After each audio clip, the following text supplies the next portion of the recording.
طيب الله مساءكم أينما كنتم أيها السادة والسيدات من الفضائية الإثرية، نحييكم ونقدم لحضراتكم نشرة أخبار هذا المساء المستهلك المعتاد بأهم وأبرز العناوين.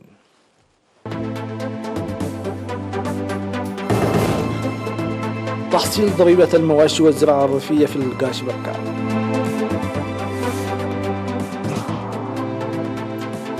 تأثير أعمال ناجعة لمكافحة العمى في شمال البحر الأحمر.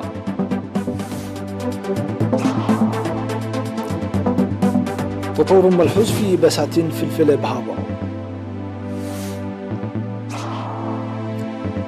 نزوح أكثر من 200,000 بسبب العنف في أفريقيا الوسطى. إيران ترفض التراجع عن خطواتها النووية قبل رفع العقوبات الأمريكية. وطائرات حربية صينية تثير غضب واشنطن. أهلا بكم إلى التفاصيل. أفاد حاكم إقليم القاشبركة السفير محمود علي حروي بأن هذا العام يشهد عملا قويا فيما يتعلق بتحصيل ضريبة المواشي والزراعة الريفية التي لم تمنح الاهتمام الأكبر في السابق. جاء ذلك في اللقاء الذي جرى في 26 و27 في يناير في حاضرة إقليم القاشبركة مدينة بارنتو للتباحث حول مدى تنفيذ برامج العام الماضي ووضع خطة عمل لعام 2021. كما أوضح السفير محمود في اللقاء أهم البرامج التي تمنح اهتماما أكبر المتمثلة في ترتيب أعمال إدارة الإقليم وتطور أنشطة التنمية البروية وتقوية التحضيرات المسبقة للزراعة المطرية وتشطيب المشاريع المؤجلة لفترة أخرى وتسوية الخلافات والقضايا الشعبية.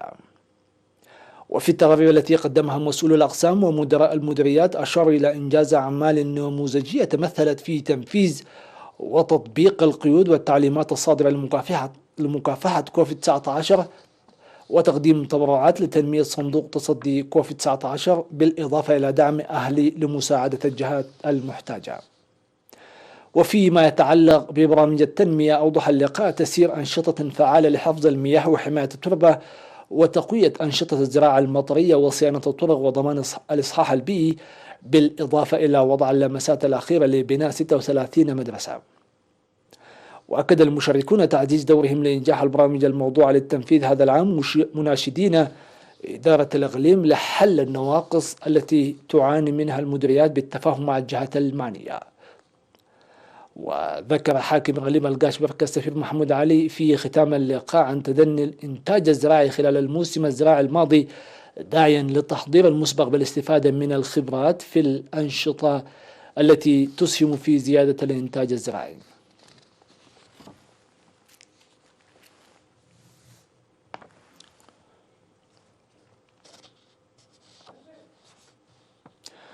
تقوم وزارة الصحة بجهود مقدرة لمكافحة الأمراض المعدية وغير المعدية والعمى في مختلف مناطق البلاد، ويشهد إقليم شمال البحر الأحمر أنشطة فعالة لمكافحة العمى.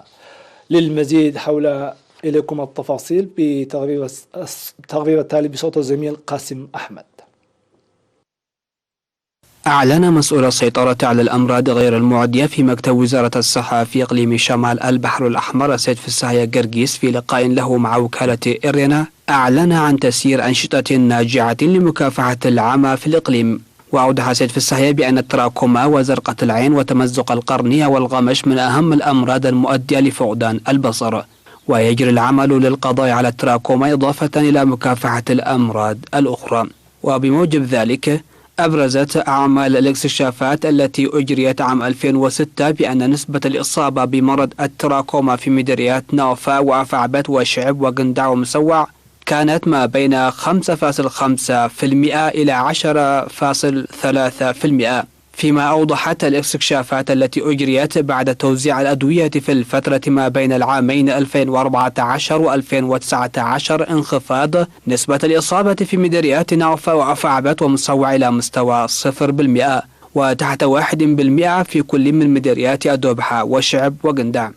وذكر بإنشاء مراكز لفحص وكشف النظر في مستشفيات مصوع وقندع وأفعبت لمكافحة العمى قبل استفعاله، وظلت تقدم تلك المراكز خدمات منتظمة مشيرا إلى أن عدد غفير من المواطنين حصل خلال الأعوام ال5 الماضية على خدمات فحص العيون وتوزيع الأدوية ونظارات طبية. وأردف السيد فالسهية قائلا إن المواطنين القاطنين في المناطق البعيدة يحصلون على تلك الخدمات عن طريق تنظيم حملة شاملة، ويتم نقل الذين يحتاجون إلى إجراء عمليات جراحية إلى مستشفى مصوع المتسلح بالكادر الصحي الكفؤ وأجهزة طبية متكاملة.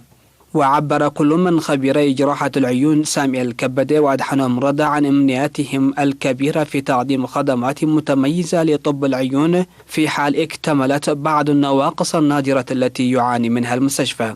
وأعلن مكتب وزارة الصحة في إقليم شمال البحر الأحمر عن استعداده لتسيير خدمات جراحة العيون في مديريات أفعبت ونوفا وأدوبحة وقرورة، آخذا في الاعتبار تحديات المواصلات ووعورات الطرق. ونوه إلى استعداده التام لبدء العمل في وقت وجيز في مستشفى أفعبت بتوظيف كادر صحي كفؤ أجهزة طبية متكاملة. وتفيد مستندات مستشفى مصوع بأن المستشفى شهد خلال 5 سنوات مضت إجراء عمليات جراحية لأكثر من 2000 مواطن كانوا يعانون من إشكالية النظر.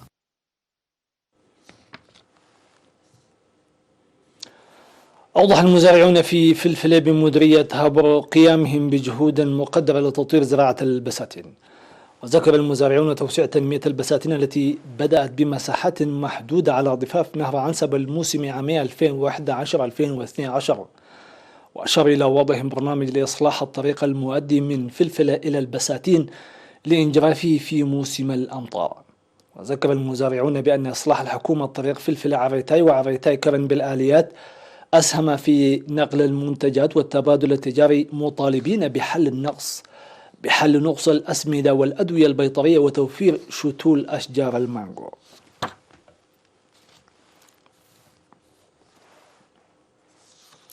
شهدت إدارة ضحية أيرة تحتاي في مديرية عيلة بعيد تقديم دعم مالي بقيمة 109,000 نقفة ل 73 مواطنا محتاج. وأوضح مدير الضاحية السيد جابر تخلاي توزيع الدعم المرسل من المواطنين المقيمين في دول أوروبا وأمريكا وكندا وأستراليا إلى المواطنين المحتاجين المنتقين من قبل إدارة الضاحية. وشكر الحاصلون على الدعم على المساعدات التي تقدم من المواطنين في الداخل والخارج.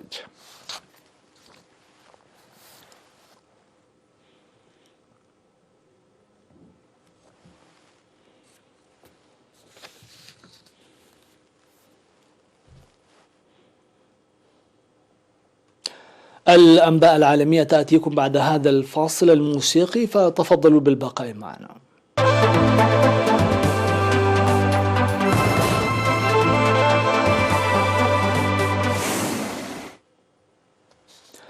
وفي الأنباء العالمية قالت المفوضية السامية لشؤون اللاجئين التابعة للأمم المتحدة أن ما يربو على 200,000 شخص فروا من القتال في جمهورية أفريقيا الوسطى منذ اندلاع العنف عقب إعلان نتيجة انتخابات في ديسمبر الماضي.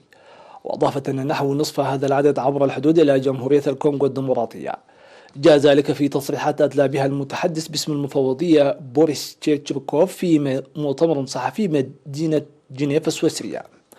ولا يزال 100,000 شخص نازحين داخليا داخل جمهورية أفريقيا الوسطى وفقا للأرقام التي جمعها مكتب الأمم المتحدة لتنسيق الشؤون الإنسانية. والأسبوع الماضي دعا الممثل الخاص للأمين العام للأمم المتحدة في جمهورية أفريقيا الوسطى إلى إرسال المزيد من قوات حفظ السلام والمعدات وسط تصاعد العنف. وتعاني أفريقيا الوسطى من صراعات مسلحة فيما انهارت مرارا محاولات التوصل لسلام دائم في ظل سيطرة جماعات مسلحة على معظم أجزاء البلاد.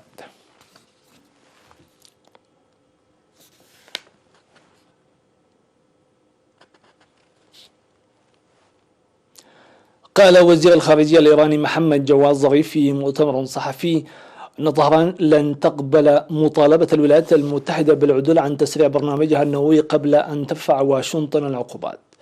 وقد أعلنت الولايات المتحدة بقيادة جو بايدن أنها مستعدة للعودة إلى الاتفاق الذي انسحب منه دونالد ترامب في 2018، لكن واشنطن وطهران تنتظران أن يبدأ الآخر بالخطوة الأولى. ودعت تركيا الولايات المتحدة إلى العودة للاتفاق النووي الإيراني المبرم في 2015 وإنهاء العقوبات المفروضة على طهران خلال استقبال وزير الخارجية الإيراني محمد جواد ظريف. وعبر وزير الخارجية التركي مولود شاوش أوغلو خلال المؤتمر الصحفي في اسطنبول عن أمله أن تعود إدارة بايدن إليه وأن ترفع العقوبات عن إيران. وكان الأمين العام للأمم المتحدة أنطونيو غوتيريش قد دعا الولايات المتحدة وإيران إلى العمل معا للخروج من المأزق الحالي بشأن الاتفاق النووي الدولي الموقع مع طهران، مشيرا في الوقت نفسه بأنه لا يتوقع نتيجة سريعة.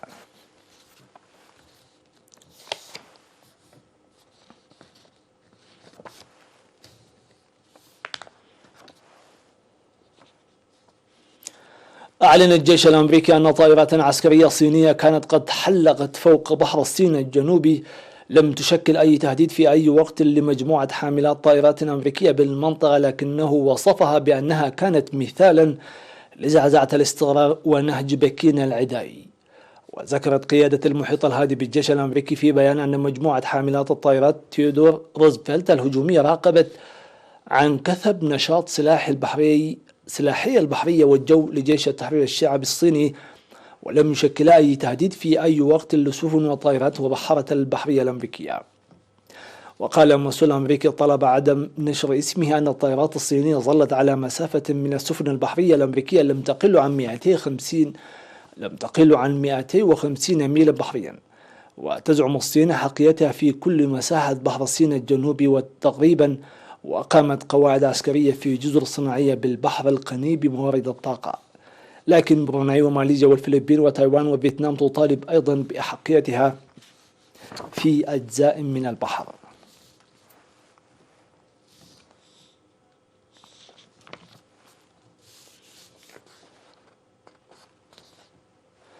هكذا نصل وإياكم إلى ختام هذه النشرة، وحتى جديد اللقاء تقبلوا أجمل التحيات وأبقوا سلام.